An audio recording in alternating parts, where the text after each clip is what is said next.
It's a sizzling market, and people don't know, do I sell first? Do I buy first? I want to make the move. Stay tuned. We've got some handy advice.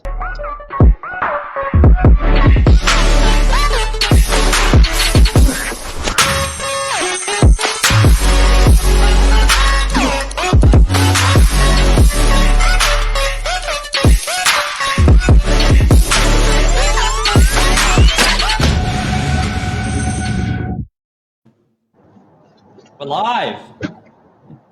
Yes. Good evening, everybody. Monday night. Wow. Crazy, crazy times they are at the moment in the real estate market, isn't it? It's absolutely crazy. It's exciting. It's exciting. Some of the growth. We got Billy the Kid here. Welcome, Billy. Billy the Super Kid's going to be hosting tonight. Opening quote. John Caputo, real estate agent, 50 years. John, have you seen the market like this before? 83, 87, what do you reckon? John says to me in the Westpac Bank when I saw him, I have never seen the property market like this. Bruno Scolercio, 93 years of age, property mogul.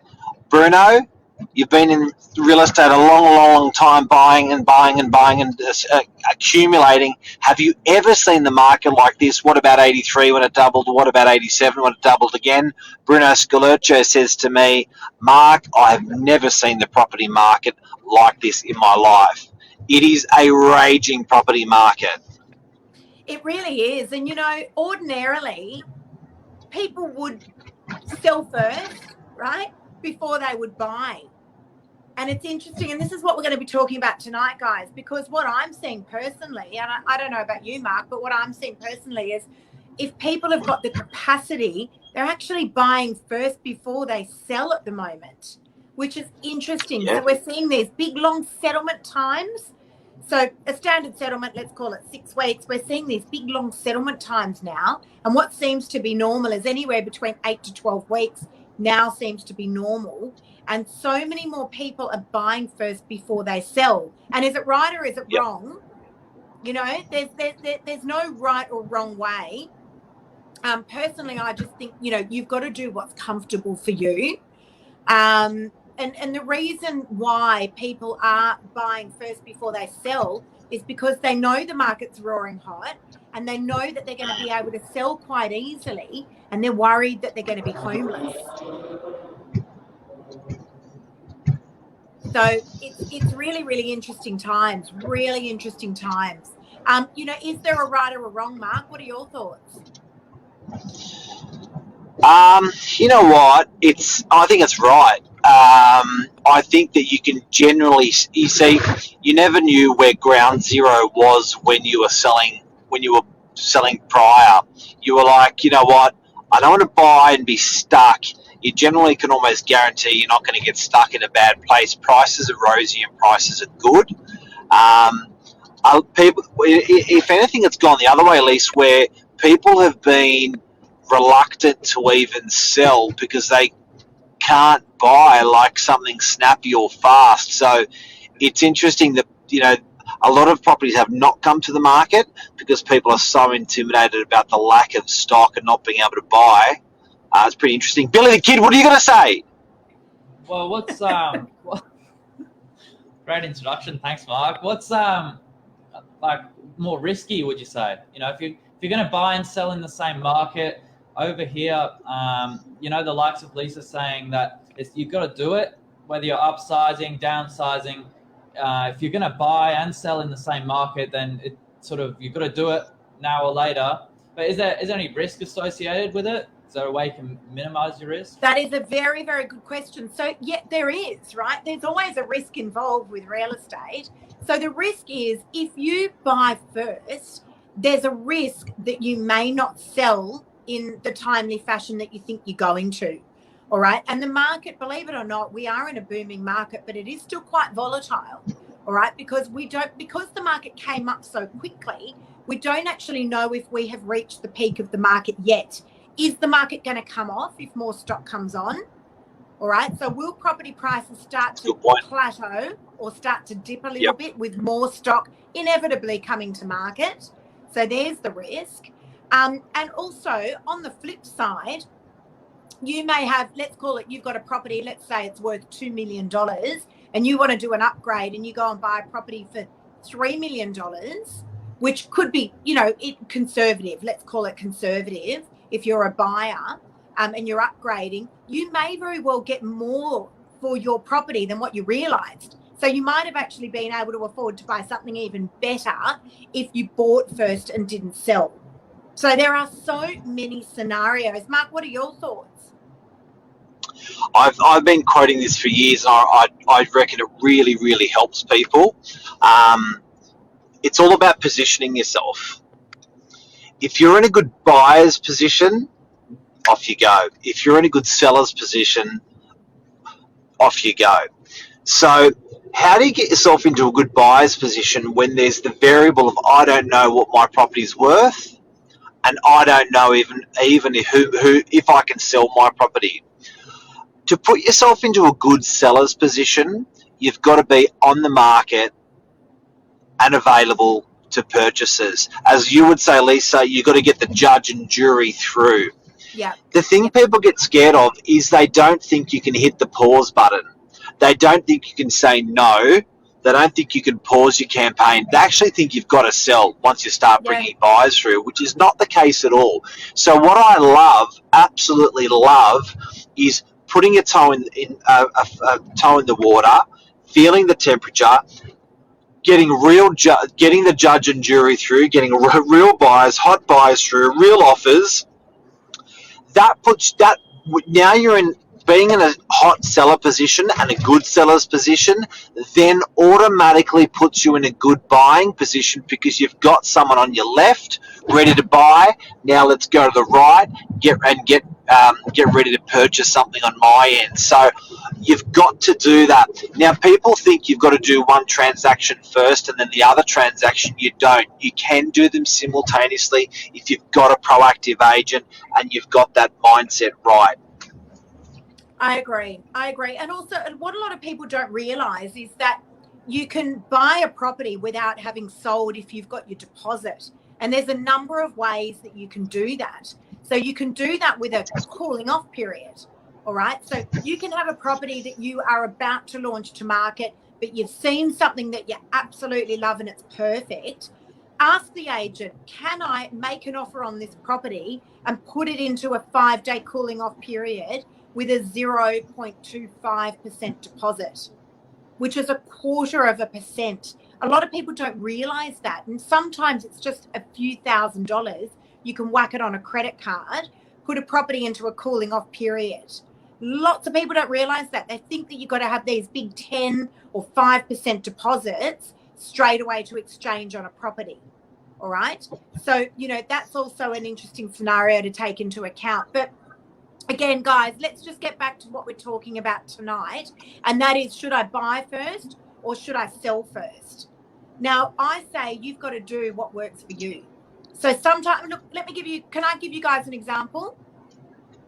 At the moment, I have just listed a property, a beautiful property for a lovely vendor of mine. She's a mature-aged vendor, and she's extremely nervous that her property is going to get sold. 50. She's that's so rude. He's going to get in trouble for that, guys.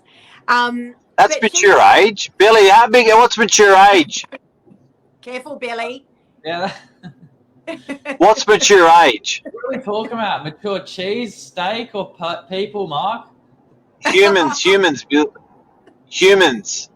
I reckon. For a lady, what's mature age? Well, that's the difference. Mature for a lady and a man is a big difference. You can't talk about what's ladies. mature age? Have a hit. For you, it's your age. You've only just matured, Mark. Can't talk about a lady though. He's still getting there, Billy. He's still getting there. So look, and I think the biggest thing at the moment, guys, is that people are genuinely nervous. They're genuinely nervous that they're going to be left homeless. Understand that there are so many options for you because you can do big, long settlement periods as well.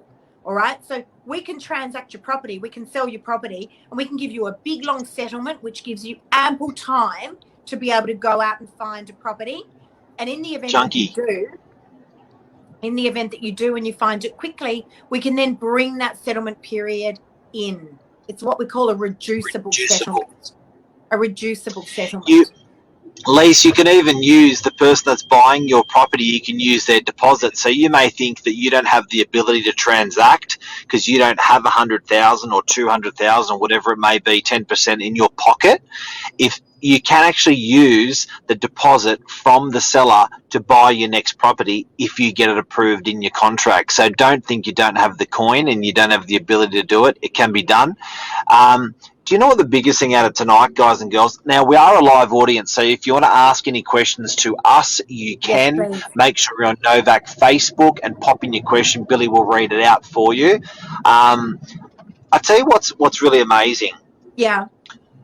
It used to take $10,000 or $15,000 at a 14-week auction to get an idea of what your property was worth, and that was pretty confronting. With the way we do pre-market at Novak, and there are other agents in the marketplace that are starting to do it, not in DY, but it is out there. But that can really give you a lot of power, that if you do see something you like Lise, you had some guys at the Strand buying a penthouse for $3.5 million, and they had to sell their house. That was pretty intimidating for them. What's their house worth? Can they do it?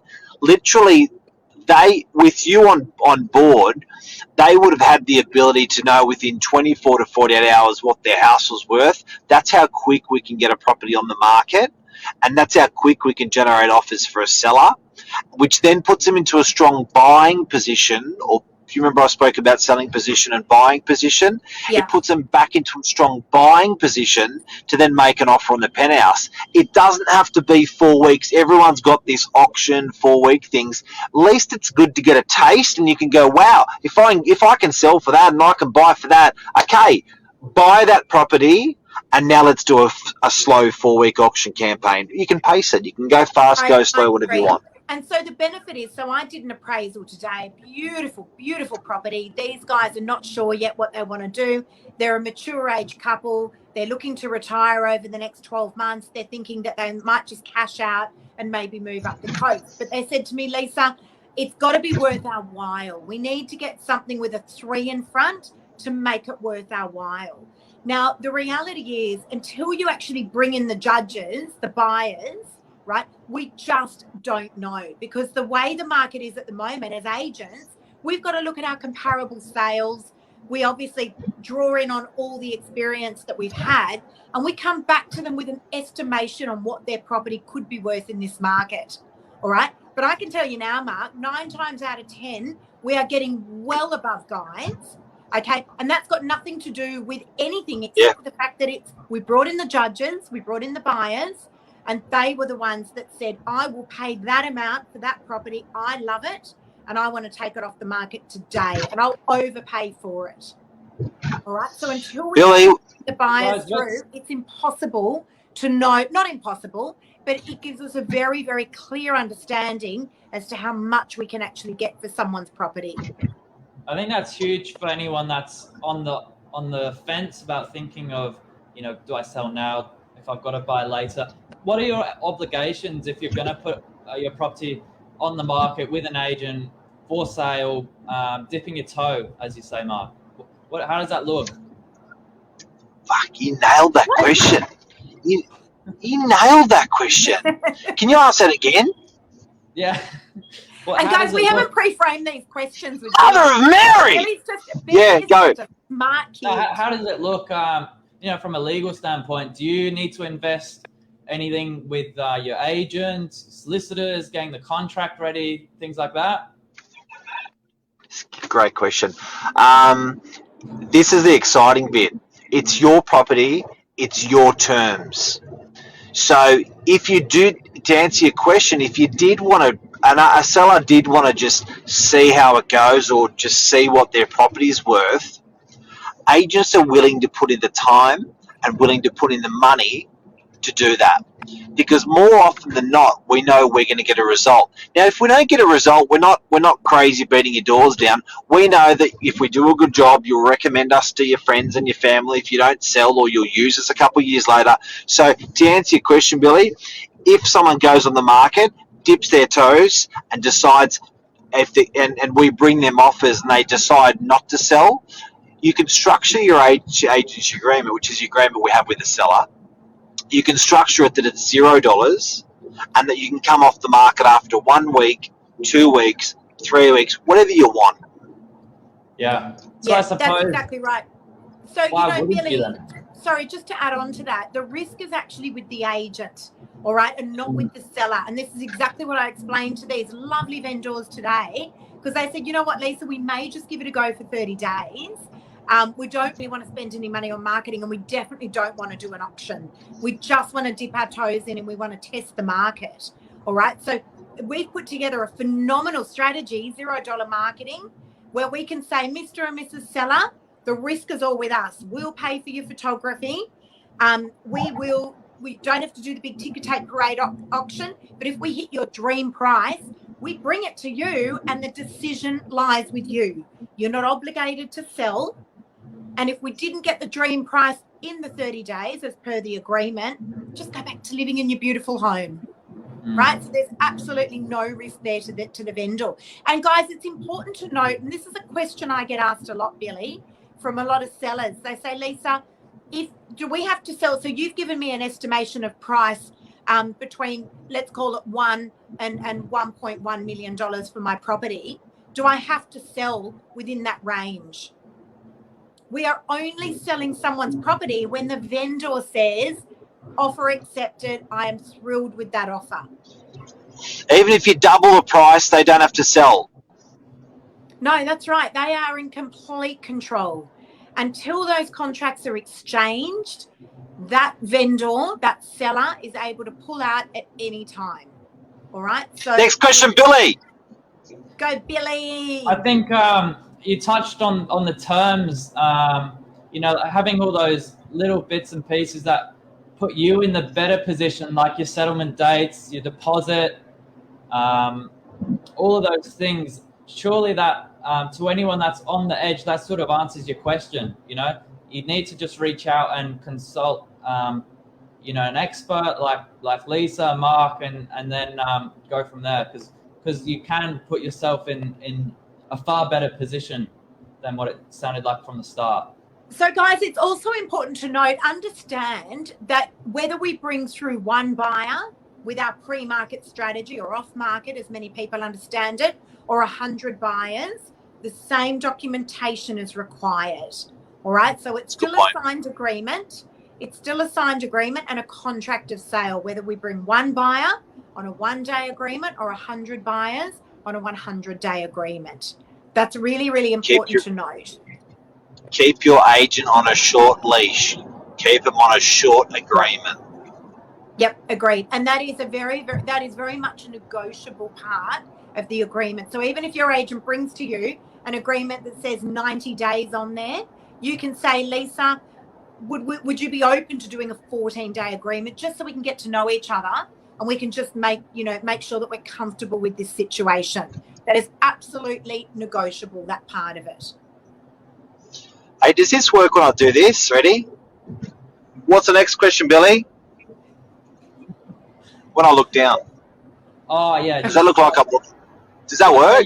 Where you don't say anything. I just get the prompt, and it's like the Brady Bunch. The Brady Bunch used to go like that. Oh no, it's that way. What's the next question, Billy? Billy doesn't even know what you're talking about, Mark. He's too young. Too young, Mark.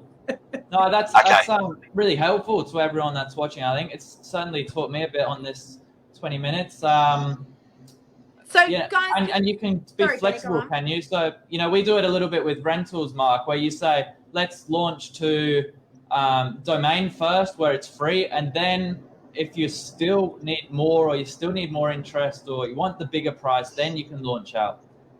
The $0 marketing is there to be taken advantage of. Not that I'm So taking it to heart, but Karina has asked on the screen. She didn't ask you your commission, Billy. She didn't even ask me. She's asked Lisa, what's her commission? Okay, so hey Karina, thank you for your message. Or your question rather. So I actually do something a little bit different. I do what's called a flexi fee. So I take the commission discussion off the table and I put it into the hands of my vendor. And I say, there you go, there's my range, and my range is between 1.5 and 2% plus GST. So it's a big wide range. And I always suggest to my vendors, it'd be great if you could pay me on service and results. And we don't need to have the discussion now when we're signing the document. We can have the discussion when you're successfully sold. All right. So I give the commission, I put the power into my vendors' hands in terms of commission. Very different way of doing things. And there's a couple of reasons why I do that. First of all, I actually introduced this in the depths of COVID last year when I had some vendors that had to sell. And it was an awkward discussion because I knew financially they were in a bad position. And I just said, look, here's the range, pay me what you like, just to try and help them out a little bit. And it was so successful that I actually kept it on. I love it. I love the fact that we don't have to have a commission discussion. There's the range. You pay me what you like to pay me based on service and results. Because Lisa, the on that swing, in our region where we are in Northern Beaches, generally the lower quality agents will be sitting around that sort of 1.5, 1.4 sort of range, Yeah. and the higher quality agents are going to be sitting around that 2.2 range. So by you touching both of those ranges and saying you pay me what you want, really did put power back in the customer's hand. It does. It does. And, you know, I have to say I'm always 99% of the time I'm paid toward the top end. I'm very fortunate. But again, you know, there's obviously no hard feelings. I take the risk, right, that someone could pay me at the bottom end, and that's just fine. Everyone's situations are different. So, yeah. But look, guys, I think, can we just draw back in just for the final parts of this show? For the people that are saying, because I have this conversation 20 times a day where vendors say, Lisa, I do want to sell, but where am I going to go? There is no stock on the market. Just be careful where you're looking for the stock, guys. It is around. So at the moment, I'm carrying 20 odd listings.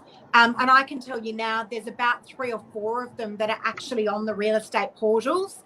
The rest of them are sitting on my social media or on Novak website, both.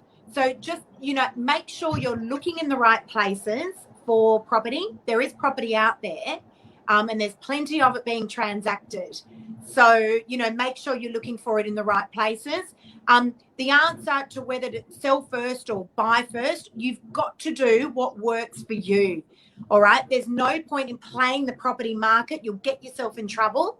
So don't think that you're going to sell at a high and the market's going to drop in 6 or 12 months, and then you're going to be able to pick up something for a bargain. You're better off to take all your money and go to the casino. Wouldn't you say, Mark?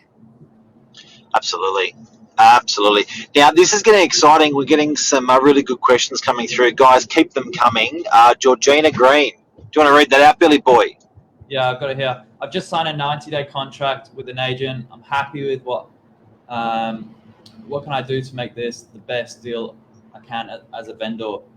Thanks for love your work.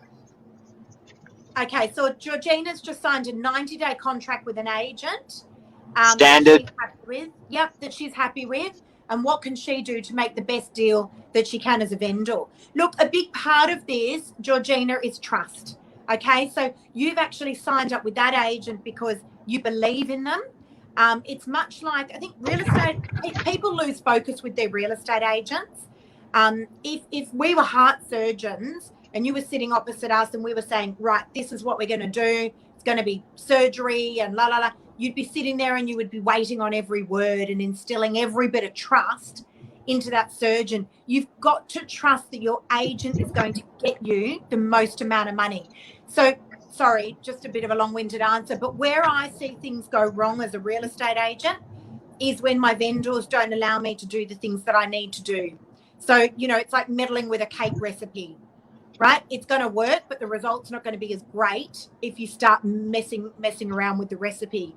And it's the same thing with what we do. You tie up one arm, the property will take longer to sell. You tie up the other arm, you may lose on your sale price. So follow the lead of what your real estate agent says.